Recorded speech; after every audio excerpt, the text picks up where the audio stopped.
Hi viewers, start IPL 2024 சீசனோட ஃபைனல்ஸ்ல எந்த ரெண்டு team மோதுனாங்க நம்ம பார்த்தோம்னா கொல்கத்தா நைட் ரைடர்ஸும் சன்ரைசர்ஸ் ஹைதராபாத் டீமும் தான் மோதுனாங்க. இதுல டாஸ் வெற்றி பெற்ற சன்ரைசர்ஸ் ஹைதராபாத் டீமோட கேப்டனா இருக்கிற பேட் கமின்ஸ் பேட்டிங் ப்ரிஃபர் பண்ணதுக்கு தேர்வு செஞ்சாரு. இதன்படி அவங்க டீமோட ஓபனர்ஸா அபிஷேக் சர்மா மற்றும் டிராவல்ஸ் ஹெட் களத்துல இறங்கினாங்க. Opening over Kolkata Knight Riders டீமுக்காக களத்துல வந்தாரு. அவங்களோட நட்சத்திர பவுலரா இருக்கிற மிச்சல் ஸ்டார்க் அவரோட ஃபயரி ஃபர்ஸ்ட் ஓவர் ஸ்பெல்ல அபிஷேக் சர்மா வேற லெவல்ல போல்ட் அவுட் ஆகினாரு. இதுக்கப்புறம் அவங்க டீமோட ஃபர்ஸ்ட் ரவுண்ட் பேட்ஸ்மேன் ராகுல் திரிபாதி களத்துல இறங்கினாரு. டிராவல்ஸ் ஹெட் மற்றும் ராகுல் திரிபாதி களத்துல இறங்கிட்டு இருக்கும்போது டிராவல்ஸ் ஹெட் அன்பார்ச்சுனேட்லி டக் அவுட்ல பவலியன் திரும்பினார். இதோட எஸ்ஆர்எச் டீம் கொஞ்சம் ஸ்தம்பிக்க ஸ்டார்ட் ஆச்சு. இதுக்கப்புறம் ராகுல் திரிபாதி கூட ஐடன் மார்க்கம் தான் பார்ட்னர்ஷிப்ல கிளம்பிறங்கினாங்க. பட் இந்த பார்ட்னர்ஷிப் ரொம்ப நேரம் நீடிக்கல. 9 ரன் அடிச்சிருந்த நண்பர் ராகுல் திரிபாதி ஸ்டார்க் ஓவர்ல அவுட் ஆனாரு. இதுக்கப்புறம் மார்க்கம் கூட அவங்க டீமோட பர்த்டே பாயா இருக்கிற நிதிஷ் ரெட்டி தான் களத்துல இறங்கினாரு. பொறுப்பா இவங்க ரெண்டு பேரும் ஓரளவுக்கு ரன் ஸ்கோர் பண்ணிட்டு இருக்காங்க. பட் இந்த பார்ட்னர்ஷிப்பும் ரொம்ப நேரம் நீடிக்கல. நிதிஷ் ரெட்டி 13 ரன் அடித்திருந்த நிலைமையில ஹர்ஷித் ராணாவோட பவுலிங்ல அவுட் ஆனாரு. இதுக்கப்புறம் கிளாசன் தான் மார்க்கமோட பார்ட்னர்ஷிப்ல கிளம்பிறங்கினாரு. பட் எய்டன் மார்க்கம் ரொம்ப நேரம் நீடிக்கல. ரசலோட பவுலிங்ல 20 ரன்னுக்கு பவலியன் திரும்பினாரு. இதுக்கப்புறம் அந்த பேட்ஸ்மேன் எல்லாருமே சொப்ப ரன்ல அவுட் ஆகினாங்க.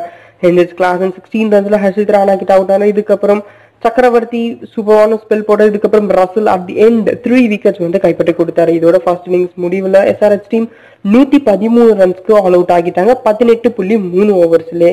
பொறுப்பா பவுலிங் போட்ட ஸ்டார்க் 3 ஓவர்ல 2 விக்கெட் மட்டும் எடுத்தாரு. 14 ரன் மட்டுமே விட்டு கொடுத்து ரசல் 3 விக்கெட் மற்றும் ஹர்ஷித் ராணா 2 விக்கெட், நரேன் மற்றும் சக்கரவர்த்தி தலா ஒரு விக்கெட் வந்து கைப்பற்றி கொடுத்தாங்க. இதுக்கப்புறம் கொல்கத்தா நைட் ரைடர்ஸ் டீமுக்காக அவங்க டீமோட ஓபனர்ஸ் ராமனுல்லா குர்பிராஸ் மற்றும் சுனில் நரேன் களத்துல இறங்கினாங்க.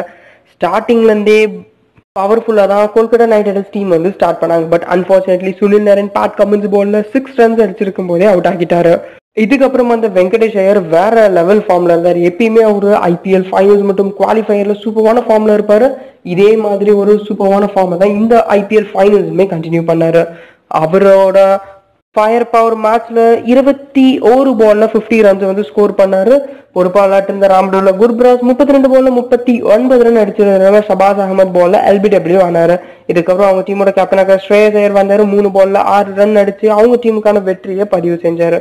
ஸோ இதன்படி கொல்கத்தா நைட் ரைடர்ஸ் டீம் 10.3 ஓவர்ல 114 ரன்க்கு வெறும் 2 விக்கெட் மட்டும் லூஸ் பண்ணி ஐபிஎல் டிராஃபியை 3rd டைமா லிஃப்ட் பண்ணாங்க.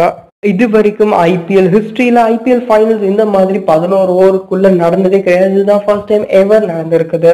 ஸோ இந்த மேட்சை பத்தி நீங்க என்ன நினைக்கிறீங்கன்ற உங்களோட கருத்துக்களை மறக்காம கீழே இருக்கிற கமெண்ட் செக்ஷன்ல கமெண்ட் பண்ணுங்க. ஸோ இதோட இந்த வீடியோ வந்து எண்ட் ஆகுது. நம்ம வேற ஒரு வீடியோல பார்ப்போம். அது வரைக்கும் பாய் பாய்.